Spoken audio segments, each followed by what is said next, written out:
I stood under a pale New Mexico sky, the dry wind scraping softly against my neck as my father's casket was lowered into the red earth. The desert stretched behind the cemetery like it always had, quiet, vast, unmoved by grief. 67 years old, and I still felt like a boy burying his father. The service was small. A few old colleagues of his from the prosecutor's office. One or two of my former students from when I used to teach at the college in town. And, of course, her.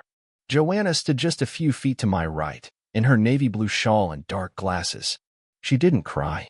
She never cried at things like this. Not at my brother's funeral 7 years ago. Not when we lost the family dog. And certainly not today. I should have expected it. Joanna had always been composed, almost detached. But today something felt colder. I couldn't put my finger on it at the time, but a seed of unease was planted right there beside the grave. The lawyer, Douglas Parker, asked if we could come by his office later that afternoon to go over the will. Simple formality, he'd said. Wesley kept his affairs in meticulous order. He wasn't wrong. My father had been a former district attorney, the kind who never forgot a birthday or a mortgage payment. He kept backup keys to backup safes. That kind of man. I thought I knew what was coming. My father had told me years ago that the land in Tessook, the 10-acre lot with the old adobe house, was mine. He even joked once, "It'll be your headache when I'm gone."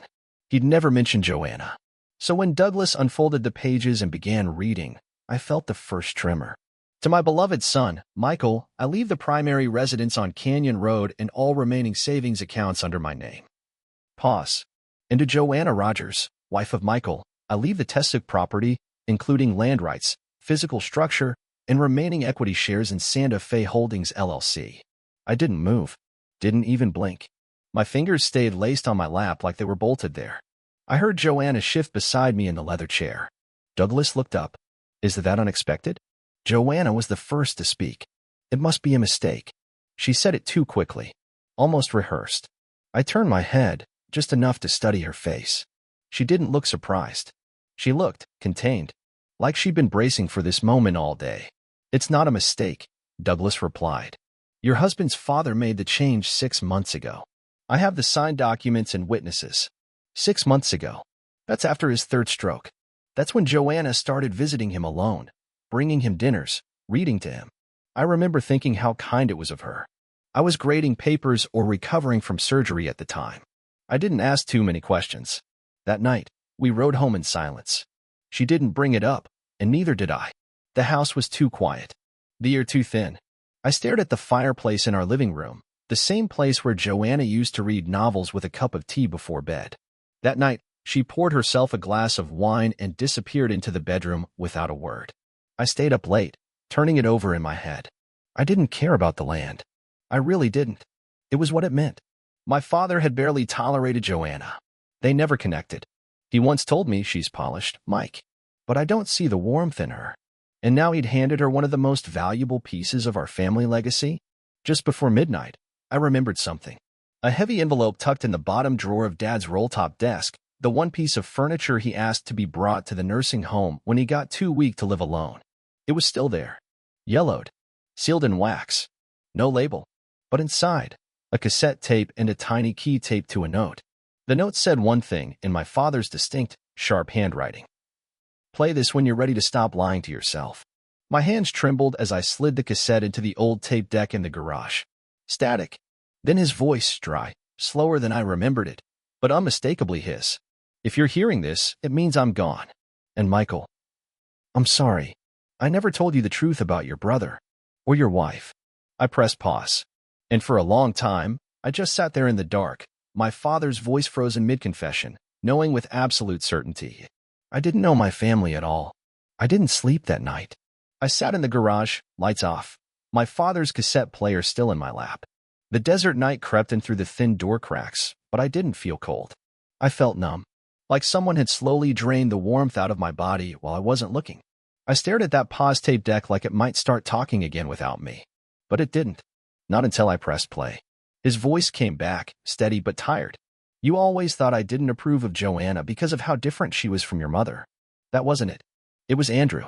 I blinked. My brother? They were close. Closer than you knew.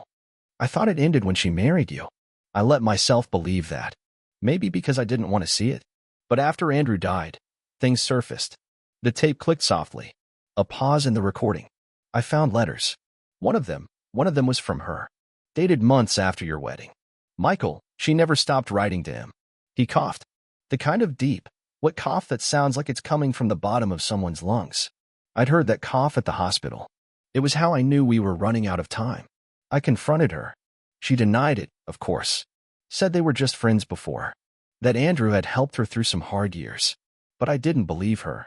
And when I asked her to stop visiting me after the stroke, it wasn't because I was tired. Click. The tape ended. That was it.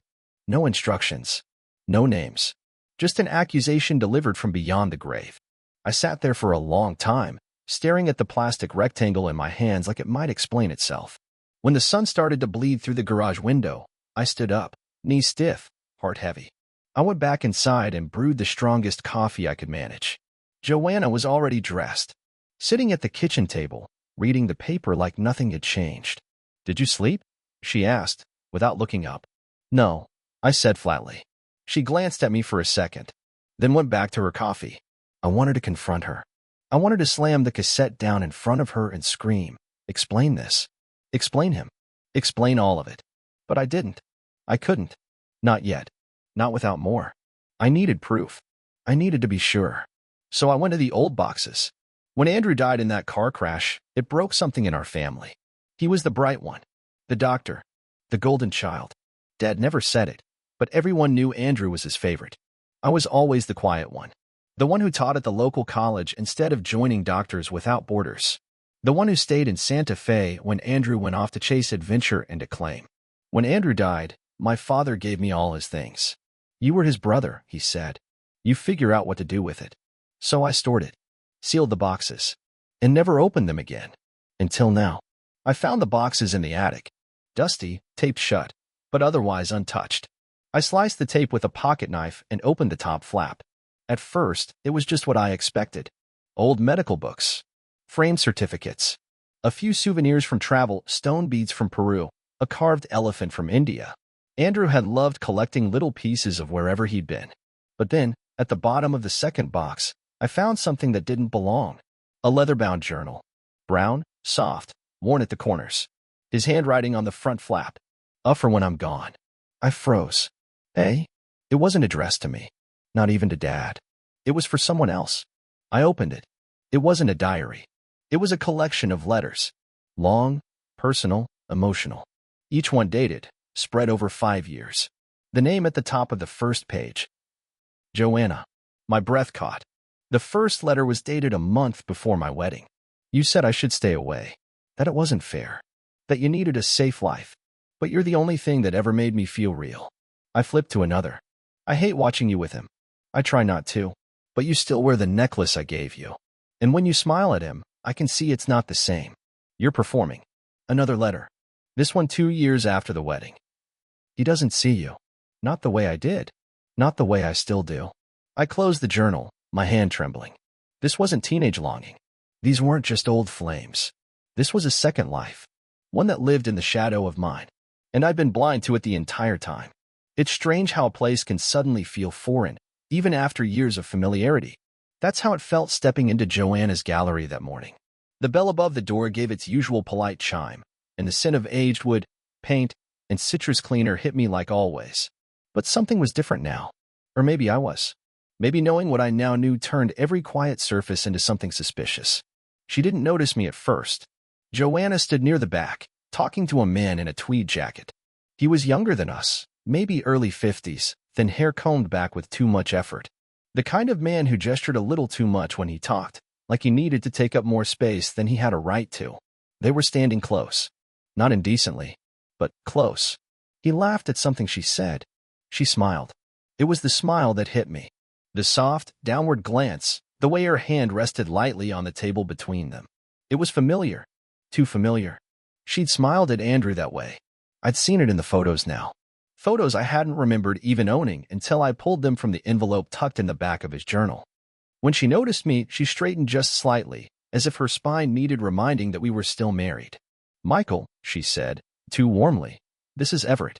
He's one of our collectors from Taos." Everett offered a hand, and I took it out of reflex. "Pleasure," he said, eyes scanning me quickly. Your wife's got quite the eye. This piece here, he turned, gesturing at an abstract canvas I didn't even try to interpret. It's going in my main foyer. I nodded. I didn't care. Everett made a few more comments, said something about catching up next week, then excused himself. Joanna watched him go a little too long before finally turning back to me. To what do I owe the visit? She asked, sliding her reading glasses off and folding them on the counter. Her tone was breezy, like we were acquaintances, not a husband and wife standing on the edge of something crumbling. I looked around the room. Paintings on white walls. A small bronze sculpture in the center pedestal. Track lights gleaming off every surface.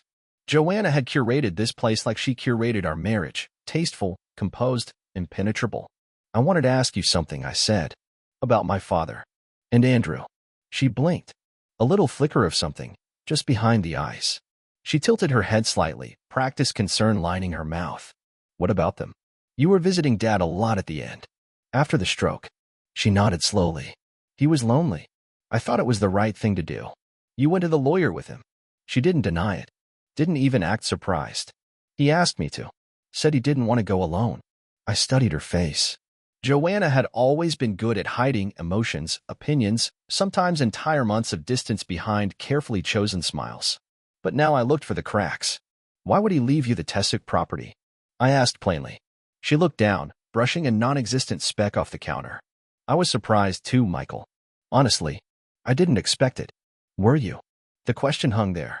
She lifted her eyes to mine. Something had changed in her expression, still soft, still calm, but behind it, a flicker of steel. Your father and I had more in common than you think, she said. I didn't respond. I just let that sentence sit. And Andrew? I asked finally. You knew him better than you told me. Joanna exhaled through her nose. Slowly, like she was deciding whether to lie. He and I were close once, she said, measured. Before you. How close? Now she did something I hadn't seen her do in years. She laughed. Not a full laugh, more like a scoff wrapped in a sigh. Don't do this, Michael, she said, turning away and pretending to straighten a frame that didn't need it. Don't dig up things that don't help anyone. You wrote him letters. That froze her. I watched the muscles in her back stiffen under her blouse. She didn't turn around. You read them? She asked, voice lower now. I did. A long pause. When she finally turned to face me, her eyes were sharper. I loved him, she said, quiet but clear. And I chose you. I stared at her, waiting for anything else. Apology. Explanation. Regret. But there was nothing. I thought he was gone, she continued. Gone from my heart, not just the world. But I guess you don't get to choose what stays buried. I walked out without another word. The bell chimed again above the door, cheerful and hollow. I hadn't spoken to Linda Collier in almost a decade. She was one of Joanna's closest friends back in the early days of our marriage, before careers and time had pulled everyone into their own corners of the world. Back then, the three of us would spend Friday nights drinking red wine and playing cards at our old house off Paseo de Peralta. Linda always brought dessert. Joanna always wanted poker. She drifted away after Andrew's funeral. I didn't think much of it then. People disappear in the wake of grief. But now I wondered if she hadn't drifted. Maybe she had chosen distance. I found her number still saved in my phone. I stared at it for a long time before pressing call. She answered on the third ring. Michael. Her voice was cautious, like she wasn't sure whether to be surprised or suspicious. Hi, Linda. I need to talk to you. It's about Joanna. And Andrew. There was silence on the line. Not static, just that cold stillness you can feel through the phone when someone doesn't know what to say. Come by the shop, she said finally. It's slower in the mornings. Her bookstore was on a quiet street near the edge of town, tucked between a used record store and a locksmith that probably hadn't changed their sign since 1983. I pulled into the narrow lot and sat in my car for a full minute, rehearsing the conversation in my head. There was no version of this that didn't feel ridiculous or desperate or both. The bell above her door jingled as I stepped inside. It smelled like dust and pages and lavender, just like I remembered. Linda looked older now. Still elegant in that low-key Santa Fe way, with silver-streaked hair tied up in a loose knot and thin glasses perched on the edge of her nose. She didn't smile. She gestured to a worn leather armchair near the counter. I sat. She stayed standing. I figured you'd call me eventually, she said, folding her arms. That threw me off. You knew. I suspected, she said. Back then, after Andrew's accident. Joanna wasn't right. She was like a ghost. like she'd buried something with him. She told me they were close. Linda let out a short breath, almost a laugh, but not a kind one. Close is a word people use when they're afraid of the truth. Joanna and Andrew were in love. Michael. Real love. Messy, inconvenient, wrong, but real. I swallowed hard. Even after she married me? Linda's eyes softened slightly. She tried. I think she really tried to love you the way she loved him. But you were never him. And Joanna? Joanna's never been great at letting go of things that feel good. I leaned forward. Why didn't you ever tell me? Because it wasn't my place, she said simply. And honestly, I thought maybe they'd kept it in the past. She married you. She built a life with you. And you made her stable. I sat back. That word again. Stable. It sounded like a compliment and an insult in the same breath. She wrote him letters, I said. Even after we were married. Linda nodded. I'm not surprised. She never talked about it. But I saw her once, in the back room of my shop, crying with one of his pictures in her hand. That was months after the funeral. And not a tear for you, not even once. I closed my eyes. I wanted to believe that maybe Joanna had just been young and confused. That maybe Andrew had been a mistake, a phase. But no, this had been something else. Something deeper. Longer. Maybe it had never ended. She's inherited the Tesuk land, I said. From my father. Now Linda did blink. Wesley gave it to her? I nodded. Well, she said, rubbing her forehead, he always hated Joanna. I mean, he barely tolerated her at dinners. Why the hell would he? I think it was revenge, I said. Not against me. Against her. Linda looked at me for a long moment, then slowly sank into the armchair across from me. You think he knew? I think he knew everything, I said quietly. The letters. The affair. Maybe even things I haven't found yet. I reached into my jacket and pulled out the journal. I handed it to her. She didn't read it. Just held it. And whispered, God help you, Michael. The bell above the door jingled again as I left. The sun was high now, the sky clear and vast. I stood on the sidewalk for a while, watching people pass. Shoppers. Tourists. Teenagers with headphones. They had no idea that my marriage was a museum. A gallery curated around someone else's love story, and I had been walking through it for decades, thinking it was mine. It was a photo that did it. Out of everything, the cassette tape, the letters, Linda's quiet confirmation, it was one photograph that finally stripped away the last of my denial. I found it that evening, tucked between pages of one of my father's old law books. The same shelf I'd dusted 100 times. I don't know why I pulled that particular volume down. Maybe I was looking for a distraction. Or maybe, on some level, I already knew there were still things left to be uncovered. It was an old Polaroid. The kind with that faded, sun-washed color. The edges were curling slightly. On the back, in blocky handwriting. Spring, Tesuk. I turned it over. There they were. Andrew and Joanna. Standing in front of the old adobe house. The trees behind them were just beginning to bloom. He was in jeans and a flannel shirt, sleeves rolled. She wore a white dress that clung in the breeze. They weren't kissing. They didn't have to. It was the way they looked at each other. Her head tilted toward him, his arm resting casually on her waist. Comfortable. Familiar. Like they'd done it 100 times. I stared at that picture for a long time. My thumb traced the edge.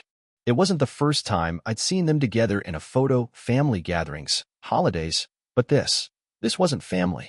This was a couple. I turned it over again. Spring, Tesuk. That property. The one my father left to her. I thought about how Joanna had reacted when we used to drive past that land. She always looked out the window a little too long. Said it felt peaceful. I used to take it as a compliment to the view. Now I knew better. It wasn't the land she loved. It was the memory. I took the photo and slipped it into the inside pocket of my jacket. The house was quiet when I came back downstairs. Joanna was in the kitchen, pretending not to notice the growing silence between us. She chopped vegetables like she hadn't just had her entire double life exhumed. What are you making? I asked, voice flat. Roasted squash with farro, she replied without looking up. A dish Andrew used to love. Of course. I sat at the table, watching her work.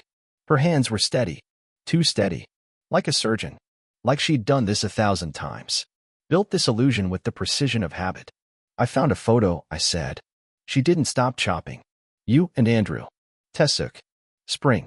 Her knife paused mid-slice. A barely perceptible tremor in her wrist. Then she resumed, slower now. I suppose you'd find it eventually. That was all she said. No panic. No excuses. I pulled it from my jacket, slid it across the table.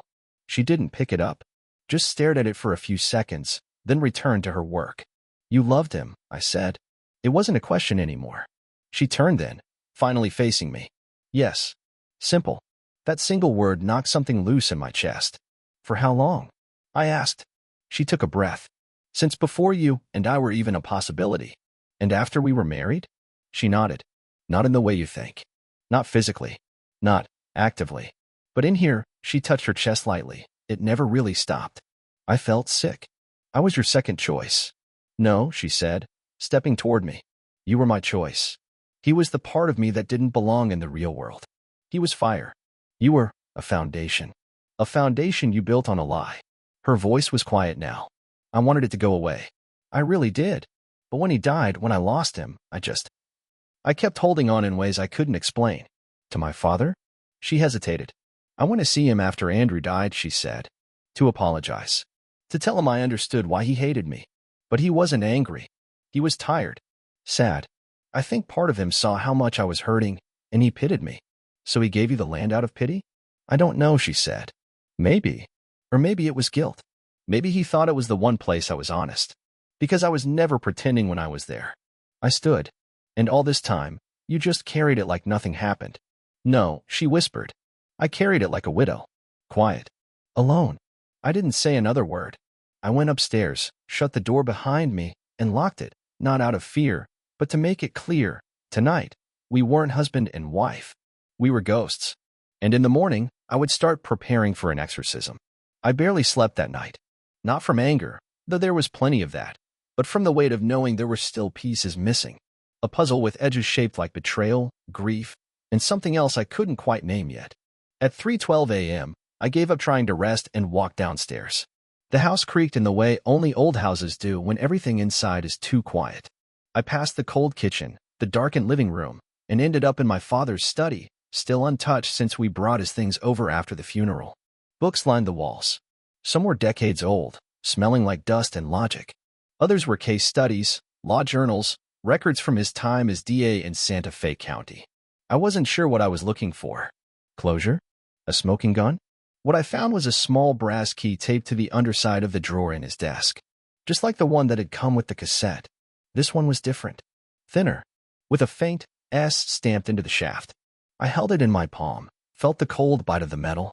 It was old, worn, and familiar. And then it clicked. My father had kept a small safe at the Tessick property, one I hadn't seen in years. The adobe house hadn't been lived in for over a decade. It was mostly a storage site now, tools, old furniture, relics of family gatherings that ended when Andrew died. But I remembered the safe. It had been tucked in the back of the bedroom closet behind a panel of loose boards. My heart began to race. I dressed quickly, pulled on boots, and left a note on the counter without thinking twice. I'm going to the land you inherited. Don't follow me. The drive was pitch black. The moon lit just enough of the road to remind me how far we were from town. The Tessick land stretched long and empty under the sky, with that old adobe house standing like a tombstone at the top of the slope. I hadn't stepped inside in years. The air was thick with dust and memory. Every board creaked underfoot as I crossed the living room, past the covered furniture, and entered the back bedroom. The closet door groaned open. The loose panel came off easier than I remembered. The safe was still there. My fingers shook as I slid the key into the lock. It turned. Inside were a few folders. A small brown box. And another cassette. I stared at that tape like it might burn a hole in my hand. It had no label. Just a strip of masking tape with a single word written in faded black ink. Truth. I slipped it into the old tape player I'd brought with me and pressed play. It began with silence. Then my father's voice, weary but deliberate. Michael, if you found this, it means you know. Or at least enough to need the rest. There are things I couldn't say while alive, not to you, not to your brother, not to her. A pause. Joanna and Andrew weren't just involved. They were planning to leave. Together. She was going to tell you. But the accident happened first. And that changed everything. My jaw clenched. I sat down on the edge of the old bed, heart pounding. After Andrew died, she came to me. She wasn't grieving a friend. She was grieving the man she was supposed to build her future with. And when I saw how she looked at you after the funeral, after you held her hand at the service, I realized something. He cleared his throat. It sounded dry, like he was struggling to speak. She didn't choose you out of love. She chose you out of guilt. Another pause. She wanted to make it right. To punish herself. To play the role of the loyal wife because she couldn't live with the truth. And you were too kind to question it. My throat burned. My chest felt tight. I gave her the land because that was where their story lived, not yours. I didn't want her in your house, in your will, in your name. So I gave her the past, hoping it would keep her from infecting your future. And then came the last sentence, sharp, quiet, final. Don't let someone else's lie become your legacy, Michael. Click. The tape ended. I sat there in that hollow house, tape still spinning, heart screaming in a whisper. So that was it. Andrew hadn't just loved her. He'd almost taken her. And Joanna hadn't stayed because of me. She stayed because she didn't know what else to do. I looked around the room. The ghost of their love still lived here. In the dust. In the silence. In the things unsaid. I stood, took the tape, and walked outside. The sun was starting to rise over the ridge. And I knew what I had to do next. By the time I got home, the sky was lit with that soft, early gold New Mexico glow. The kind of light that makes everything look gentle, even when nothing feels that way. Joanna was in the kitchen. She turned when I came in, her eyes tired, makeup still smudged from the night before. She hadn't slept either. You went to Tessuk, she said. I didn't answer. Instead, I walked past her, into the den, and set the tape deck on the coffee table. She followed. I pulled the cassette from my jacket. You know what this is? Her gaze dropped to the tape. She didn't speak, but something shifted in her face. Some old wall creaked under pressure. I slid it into the deck. Pressed play. My father's voice filled the room. He spoke about her and Andrew. About their plan to leave. About the guilt that kept her tethered to me like a punishment she'd assigned herself. About the land. The inheritance. The truth. Joanna stood completely still. When the tape ended, the room went silent. Then she spoke. I didn't ask him to do that, she said. I didn't want the land. But you didn't say no. No, she admitted. I didn't say no. I sat on the couch, the tape player humming with dead air. All these years, I said, you've been mourning a man in my house. Sleeping beside me. Cooking dinners. Laughing with friends. But you were somewhere else. Her lips parted. I tried. Michael, don't. I raised a hand. Not in anger. Just finality. You don't get to rewrite this. She stepped closer. You were a good man. You still are. I stayed because it was easier than facing what you did, I said. Easier than walking away from the safety net. From the lie you built with me while your heart lived with someone buried in the ground. I did love you, she whispered. No, I said, looking her square in the eye, voice flat. You loved what I gave you. What I represented. But me? You never even saw me. She sat down slowly across from me, her body folding in on itself like she'd suddenly aged 10 years in the space of a minute. I was going to tell you once, she said. After he died. But you looked so broken, and I couldn't bring myself to add more. So you gave me a life out of guilt? No, she said again, softer now. I gave you a lie out of fear. I didn't respond. I reached into the manila envelope beside me, pulled out the documents I'd spent the day preparing. Here's the transfer agreement, I said. I'm giving the land to the Historical Preservation Board. It'll never be sold. Never developed. It'll be a memorial site for cultural heritage. You're removed from the deed. Effective immediately. She blinked. Her mouth opened, but no sound came out. You didn't earn that land, I said. It was a tomb, not a gift. I'm burying it properly. Joanna stood. Michael, we've been together 30 years. I nodded. And you were faithful to a ghost the entire time. She looked down. I'm filing for separation next week, I added. You'll have the house. I don't want it. I've rented a cabin outside Los Alamos. I need space. She looked up. To punish me? No, I said. To finally choose myself. For once, there was no fight in her. No clever retort. No tears. Just silence. I gathered the tape deck and turned to leave the room. At the doorway, I paused. I want you to hear something, I said. I pressed play on the first tape again, the one that started it all. If you're hearing this, it means I'm gone. And Michael, I'm sorry. I never told you the truth about your brother. Or your wife. I stopped it there. Let the words sit like a stone between us. Then I walked out. She didn't follow. I didn't expect her to follow me. And she didn't. For 3 days, there was silence between us. No texts. No calls. No knock on the cabin door I'd rented 30 miles north in the hills above Los Alamos. The silence wasn't heavy. It was clean. It felt like walking through a house after a storm, windows blown open, furniture soaked, but the air had finally cleared. Then, on the fourth morning, I got a call. From Douglas Parker, my father's lawyer. She's contesting the deed transfer, he said. Claims she was promised the land and never signed a release. She's retaining her own attorney. I laughed. Not the bitter kind. The kind you let out when you realize just how predictable someone really is. She can try, I said. The papers are solid. She had no legal claim. It was never marital property. The deed was separate. And now it's gone. Douglas paused. She also filed a motion to freeze assets. She's asking the court for emergency support during the separation. There it was. The last move. The parting shot. She wanted to play legal chess with a man who'd learned from the best. I'll send the financials, I told him. And I'll send the audio, too. He hesitated. Michael, that might be pushing it. She made this public, I said, calm. Let her explain to a judge why my dying father confessed to writing her out of the future. By the time I arrived at the first hearing, news had already spread. Small towns have long memories and short boundaries. Even the judge, a thick-shouldered man with a silver beard and weary eyes, seemed to have heard the rumors. He greeted us with polite detachment. Joanna sat across the courtroom from me, flanked by her attorney, a young woman in a smart navy pantsuit with a voice as sharp as a knife. Joanna looked polished, controlled, but not confident. Her eyes didn't search for mine. She looked straight ahead, like someone bracing for a car crash. I wore a plain jacket and brought only one thing with me, a copy of the cassette transcript and a flash drive. When it was my turn to speak, I stood and laid them both on the table. My wife, I said, my voice even, was never the rightful heir to that property. My father made it clear. In word, in action, and in recorded testimony. The courtroom hushed as the audio played.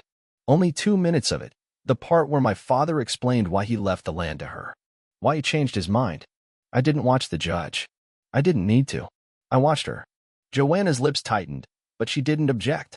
Didn't flinch. She just sat there, staring down at the table like the truth weighed more than anything she could carry. Her attorney tried to recover, but the damage was done.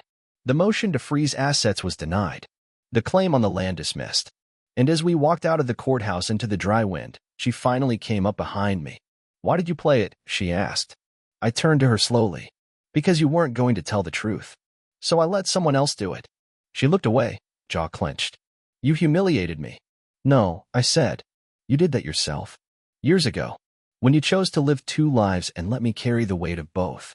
A long silence passed between us. Then she said something I didn't expect. I loved him.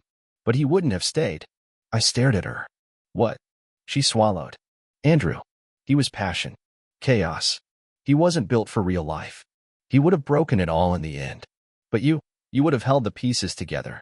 I stepped closer. You think that makes this better? No, she said. But maybe it makes it make sense. I nodded once. Then I stepped back, one slow movement at a time. We're not done, she called after me. There's still the house, the gallery. You can keep it, I said without turning around. She stood there on the courthouse steps, framed by stone and shadow, still clinging to a life I was no longer part of. I didn't feel vindicated. I didn't feel triumphant. I felt free.